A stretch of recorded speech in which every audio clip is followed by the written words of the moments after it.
First Corinthians chapter 15. Pero bago ko babasahin, First Corinthians chapter 15 verse 1 hanggang sa verse 3. Mayroon akong babasahin mga kapatid. Sa verse 3 muna tayo. Verse 3. Chapter 15 verse 3. Mayroon akong gustong makikita muna para ma-focus natin yung yung papag-aralan natin. Sabi rito, sapagkat ibinigay ko sa inyo. So mayroon yung bagay na sasabihin ni Apostol Pablo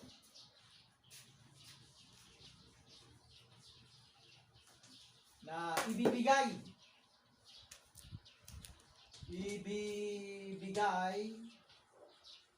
sa mga, ito automatic, sa mga Corinthian brethren.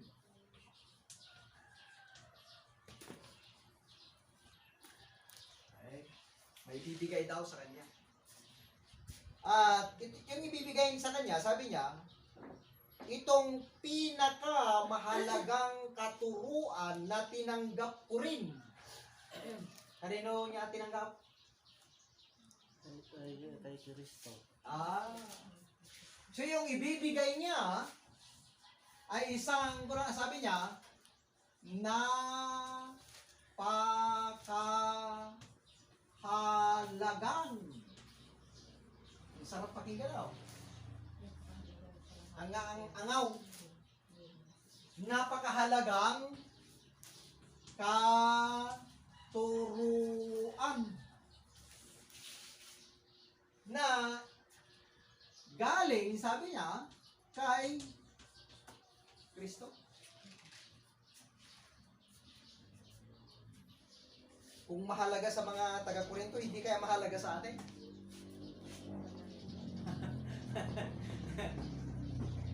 Ratay, mahalaga kaya ito sa atin din?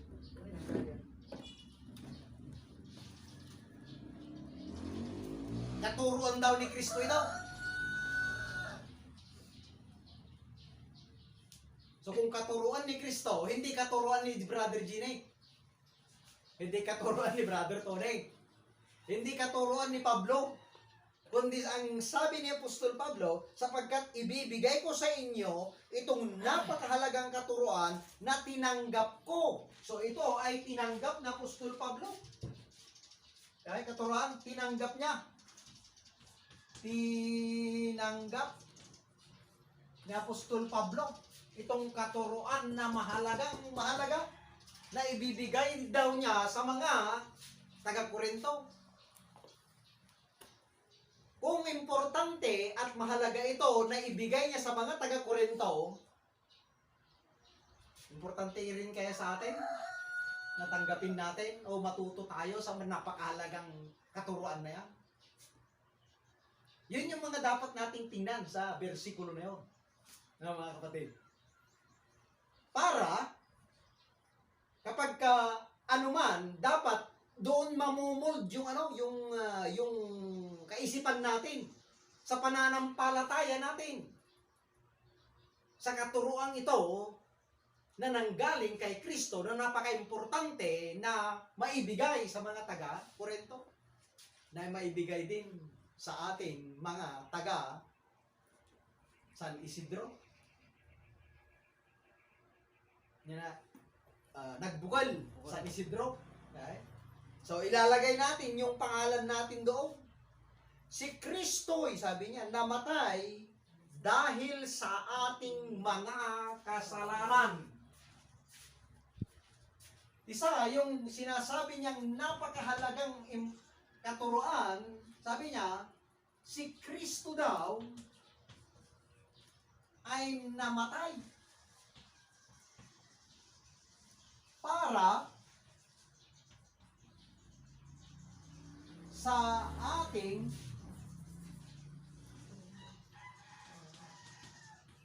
mga kasalanan. Iba pala yung may sulat ko rito. Romans chapter 5 pala.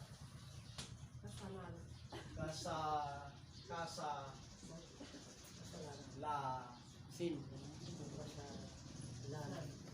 Kasalanan. Okay. Bumakit. Okay.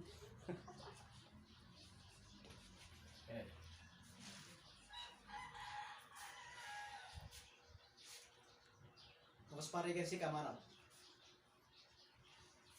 Kaya mo timatay para di dakas nga tao. Wala.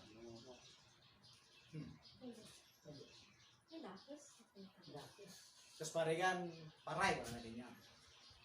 Nakapatay, paray. Kaya peso nakapataya. Tapos ambong nga talaga natakas nga tao. Si Kaman la may pubugan paray para din niya. Met ka.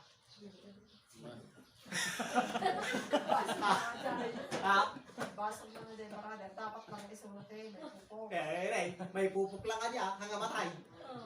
Ditungtungan nito ni Kristo natay para kadagitibas basol tayo.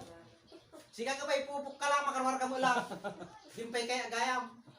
Dahil yung point nga kahit kung makita tayo, tapno kasta mabalansin nga na naing, mabalansi tayo. Mababalansin nating maigi ang katuturan ng pagkamatay ni Kristo para sa atin.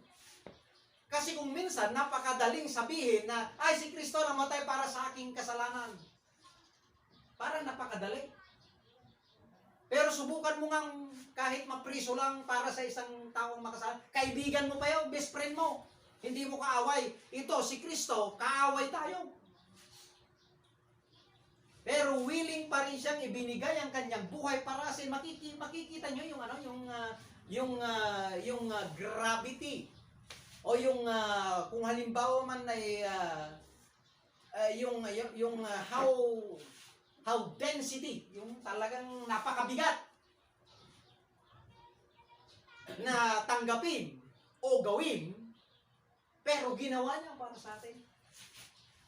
Kaya nagbigay ako ng ehemplo para makita natin kung ano ang ginawa, kung paano ginawa ni Kristo ito.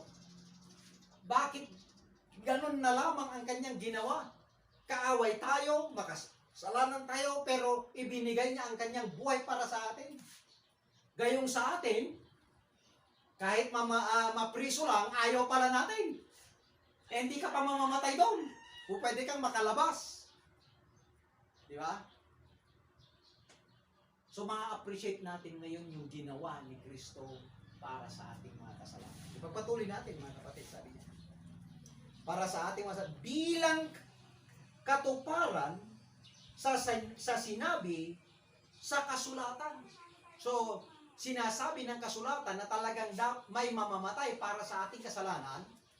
Maraming bersikulo sa banal na kasulatan, sa Old Testament, na nagsasabing si Kristo may mamamatay na isang sanggol para sa ating mga kasalanan. At hanggang si Kristo nga yung tao na yun. Okay? Magbalik tayo sa verse 1. Babalik tayo sa verse 1. Mga kapatid, ngayon ipinapaalala ko sa inyo ang magandang balitang ipinangaral ko sa inyo. Now, sabi niya, sa mga taga-Corinto, mayroon yung magandang balita.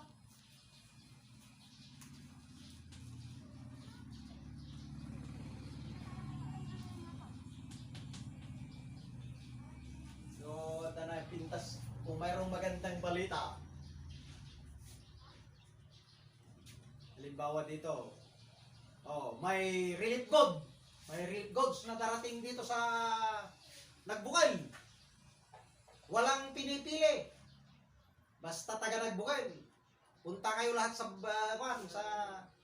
Barangay Hall. Pumila ka man. Ah, Siyempre yan. Umanak lang ta na. Uy, kanya, papaudi ka. umanak lang ta na. Basta, Sige, Stan. Papaudi ka pa. May example na lang na ganyan. Wala, paudi ka. No, dati ko, sige pala. Wala yan. No, dati ko sa siya, sakti mo tudi, kung wala. No, takas jay. muna ako na. Umula ka na sa nila. Tama na. Inunaan tayo ta. Parparbangon pa lang. Ibagata ko maog. Pila kayo, mga alas 7. Imposible, alas 5 na tao diyan. Hindi ka ba? Magandang bali, basta ni broadcast kirabe. Ito no, bigat. Alas 7 ti bigat. Alas 5, dadya na. Pila. Aji ko ide, aji ngay sap ide ngay tud nga miliyari siya. Dapat papanagan kun urayan. Nasa man dyan. Manungay lang aldaw, day jing nag-survive ka. Ang manungal daw. Alin, baga mo ni maximum tan, baka wampay makadomingo. 1 week. Ano naman siya 5,000 mo siya. Baga mo 2 weeks ko naman. Alay, 2 weeks. Magandang balita ka niya, eh. Di ba? Magandang balita na yun. Ano naggana sa. At pipila ka na yun. Pipila ka na. Ayaw mong maunahan. Pagka may sisingit, anong gagawin mo? Oops. Ako na. Oy, walang singitan. Di yan. Nagririri-ridano, tapos sumingay. Mapanmaking inistorya pa lang kasi, ay, at dati kagaya ang friend. Ano, ay, ginistorya lang, kaya ginga na sumingsi. Oo, may sa, nadakas dyan. Nagririri-rida, kaputi kas dyan. Ang laro makikita na ka, nakatigdugay. Tapos kinanta ka na, nakaplasa. Kaya inistoryado pa lang mo. Nagbayag, inistoryado. Inturo ka na yun, nakasingit, magbanda mo siya. Inturo ka, nakatarong. Parehas gisangaw. Ate, ni sister ka do experience sa ito kasi udah paray-tay. Muna na kita. Yan. Style. Now, gusto ko lang makita nyo yung magandang balita. Pero yung sinasabi nun, yung halimbawa ang ginamit natin, makapag-survive ka lang dito, sa lupang ito, ng 2 weeks. O gawin na nating 1 month. Pero hindi pa rin forever yun. Ilang buwan lang. Pero nakikipag-unahan na tayo. Napakagandang balita na yun para sa atin. Talagang magsakripisyo ka na kung gaano ka haba yung pila, makipagpipila ka. Kahit maghapon yan, may magdadala sa'yo ng pagkain para lang makakuha ka. Di ba? Ganun yun. Nangyayari yan. Now, titingnan natin kung anong klaseng magandang balita ito. Ganun ba yung magandang balita na sinasabi ng Biblia dito? Daman saplit natin yan. Nasaplit naman natin yan. Gabang magbibas ng utang natin basta. Tanya, siputan niya. Ngamahan ka madanagan hanggang nasakit. No mablat tayo, hindi ka thank you Lord. Tamariing tayo di kinapod mo. Now, sabi niya, iyan ang magandang balita na ipinangaral ko sa inyo, iyan ang magandang balitang inyong tinanggap at naging saligan ng inyong pananampalataya. So, dahil hindi ko manong, yung tinanggap mo manong. Yun yung magiging saligan ng inyong pananampalataya. Sila nga, pundasyon, tipamatig. Okay? Now, verse 2 ko na. Yung magandang balita na yun, sinabi niya, naligtas kayo sa pamamagitan nito. Sa pamamagitan nito, sabi niya, Naligtas kayo.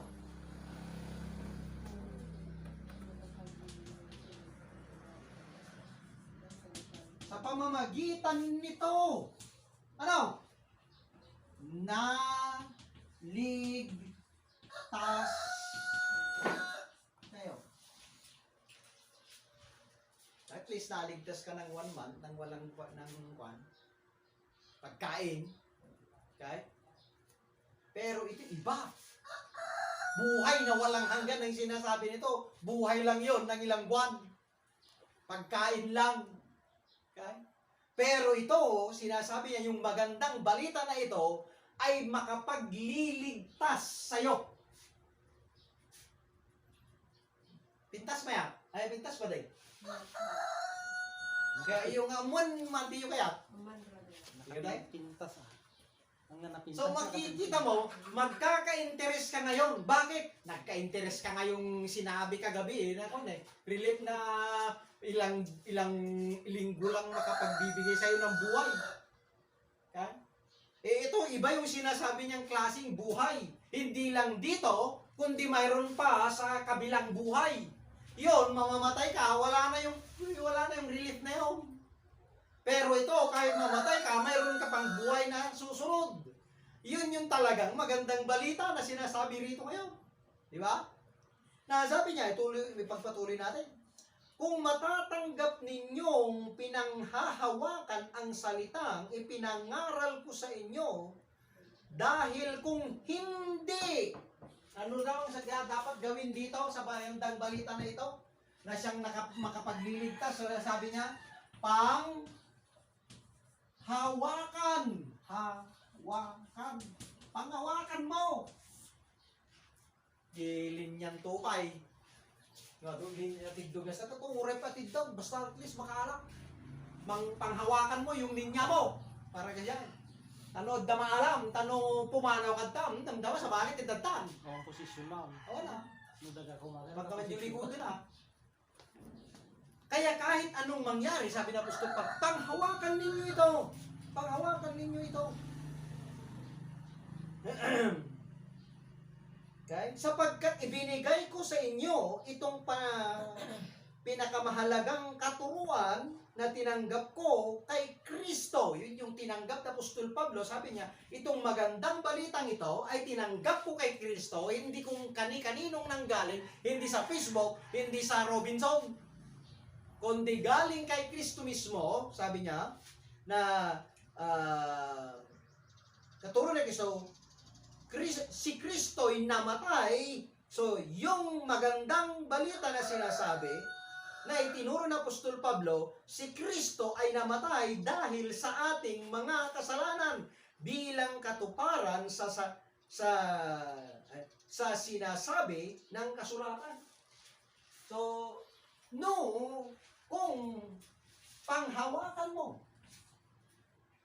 sinasabi ng Apostol Pablo, panghawakan sana natin ito. Bakit? Siya yung makapagliligtas sa atin eh. Makapagliligtas sa iyo. Okay? Sa pamamagitan ng magandang balita na ito, na ang magandang balitang ito ay sa yung pagkamatay ni Kristo sa ating mga kasalanan. At dapat yun yung panghawakan natin. Kahit anong mangyari. Manong, sister, may isa. Kasi dito yung napasamag tata. Mangipakita nga you hold on to your faith.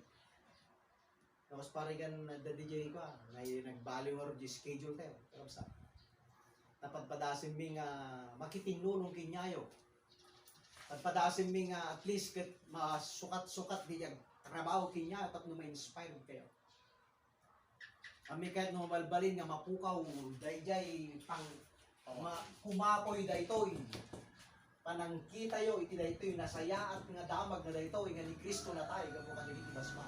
Dayta ti pundasyon ti pamati tayo. Nawan dayta, awan pa na kay salakan. Wala tayong buhay na wala hanggan. Wala tayong kaligtasan. Kung wala yung magandang balita na yan, kung wala yung ginawa ni Kristo para sa atin, na siyang dapat nating panghawakan na sinasabi na Apostol Pablo. Okay? So yung kayo'y nanatili rito, you show your faith to God. You show your faith to that magandang balita na yan. Good news na sinasabi sa English naman. Now, gusto kong ma-define yan. Define natin sa libro ng Romans. Punta po kayo sa libro ng Romans. Romans chapter 5. Umatras kay Basik kakabsat. Kung nandun kayo kanina sa isang book lang ang aatrasan ninyo. Romans chapter 5. Now, ito yung explanation ng 1 Corinthian na yung 1 Corinthian ay siya yung John 3:16. Kaya di John 3:16? John 3:16, for God so loved the world. For God so loved the world, dahitoy iti John 3:16, iti libro iti Korinto. Chapter 15, verse 1, naging gana ti 3. Explanation na dahitoy, iso dahitoy. Okay? Tapno makita yung nalaing di explanation na. Di ko na nga ni Kristo natay para kadagiti basbaso tayo. Di kitaan tayo. Yung titingnan natin. Now, verse 1, sabi niya, sapagkat napawalang sala. Kita niya diyan. Makasalanan tayo, pero napawalang sala ka. Hindi ka na, simana. Mas parigan, kasi ti mapasama. Uy, kahit ko ti mapriso para kinyang para. Yung panggas niya, ito naman ko mapangkat yan ti korte. Apay nga si kamat ti kwan, may preso para kin ni kastoy. Mabalin di ti korte tayo. Ay, mapawawalang sala ka dahil hindi ikaw ang nagkasala. Kung nakabilang nga. Hindi ka dahil? Alangan mo, hindi, gusto kong mapriso para sa pare ko. Para sa mga piling as yan, hindi niya kwenta. Ang pamanila. Mapawawalang sala ka pa rin. Okay? So, yung ko na to, nagragsak girit nam, no, kasi di mapasamak lalo, no, talaga, nga nakabasol ka, tapos mapawalang sala ka. Yung ko na dito, sapagkat napawalang sala na tayo sa pamamagitan ng ating pananampalataya. Mayroon na tayong mapayapang relasyon sa Diyos sa pamamagitan ng ating Panginoong Jesucristo. Magandang di niya, nagganas ka ng pasama, kinya kayo. Nga dati na tayo makasalanan, pero nung tinanggap mo itong magandang balita, na siyang nagligtas sa iyo, na siyang dapat mong panghawakan, ang ibig sabihin pala nun, napawalang sala ka, makasalanan ka, pero napawalang sala ka. Ganas ni sister. Magandang balita o hindi? Magandang balita na. Yun yung talagang magandang balita na dapat nating panghawakan. Kaya sa verse 2, sabi niya, sa pamamagitan ng pagsasampalataya kay Kristo Jesus, yung ikay na hold on to your faith, tinamasa natin ang kagandahang loob ng Diyos at tayo'y nagagalak dahil sa pag-asang tayo'y makakabahagi sa kanyang kaluwalhatian. Ito yung nagpintas. Nagpintas na ito. Makikipagbahagi sa kaluwalhatian. Di Ilocano na, may ranod tayo iti Gloria na. Hindi yan, Ilocano na. Okay? May ranod ka ti Gloria, so dahito DJ Kapitan, Wino Mayor, Gloria diyan. Okay? May ranod tayo, no anak na ka ni Kapitan, niya tiba ka na ganyan, anak ni Kapitan. Di ka di ba alam? Okay, so DJ Kapitan, nga nagalitatang mo, may so DJ Glory, may pabaklay mo kanya, may ranod ka. Yung problema manaw, yung turo eleksyon. Di file mo lang ti kandida si di Kapitan na aba. Anyang to titsura umawon nga anak.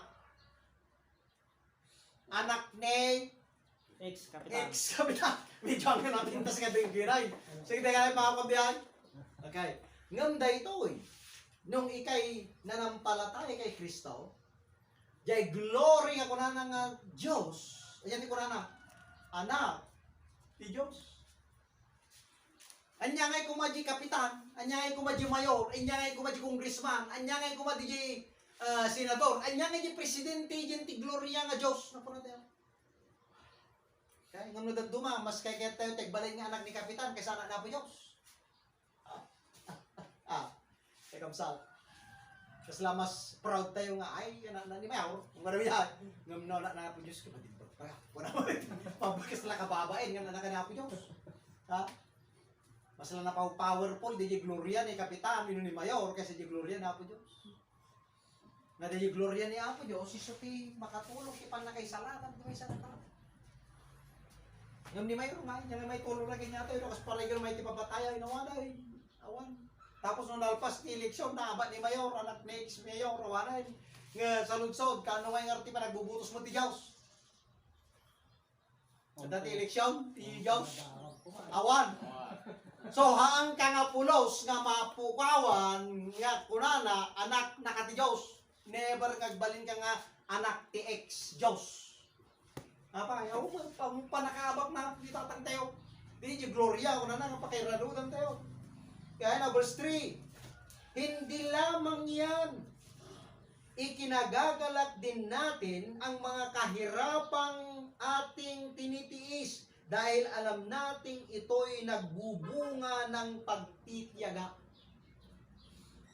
So, di gaya mo no Kristiyano ka, kaya nangabaliwan, gustong baguhin ni Apostol Pablo yung kaisipan natin na kung kahirapan, sa bali, stressful, iti may isa nga kahirapan kinya tayo, hindi hantay nga Kristiyano. Okay, talaga dapat lang na stressful.